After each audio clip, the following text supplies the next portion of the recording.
I have such appreciation for them and really respect their tenacity and also their the way how they lead. I think the biggest thing is that when you're on a film and it's a huge cast and then you have, you know, one or two lead actors, you always take their lead, you know, and they've been really great leaders and they've always been inclusive, even if they're shooting stuff that doesn't include, you know, the rest of the cast. When we all reunite, they always seem to always keep us included in everything, the whole cast, on and off camera, and keep that like really cool cast family vibe. Even though, you know, we all know that the film is more about them, obviously, but to keep us included, I think we really appreciate it as a cast, and we respect them, especially me. I totally respect what they do from morning to night, every day, shooting this kind of film.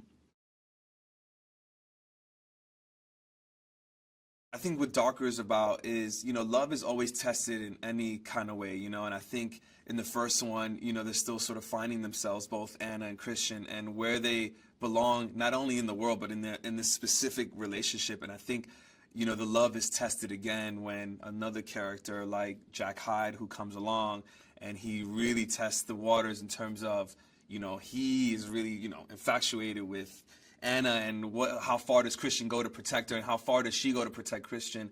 And I think it really shows just how strong that their love is. And I think people are just going to relate to it, not only just the hardcore fans of 50 Shades of Grey, but I think everyone's going to relate to it because, you know, love is always tested. It's just a matter of how far you're willing to fight to make it work, or, you know, protect the other person.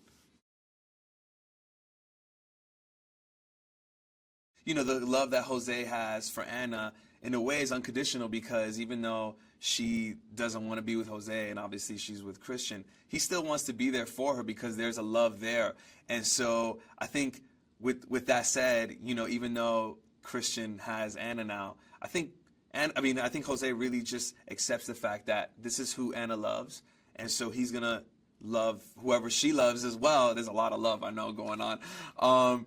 So I think he accepts the role of being Christian's friend, and really I think tries, even in the third movie, really tries to like be there when the helicopter crash happens and be supportive. And I think he's just genuinely scared too that hopefully Christian didn't die in this horrific crash.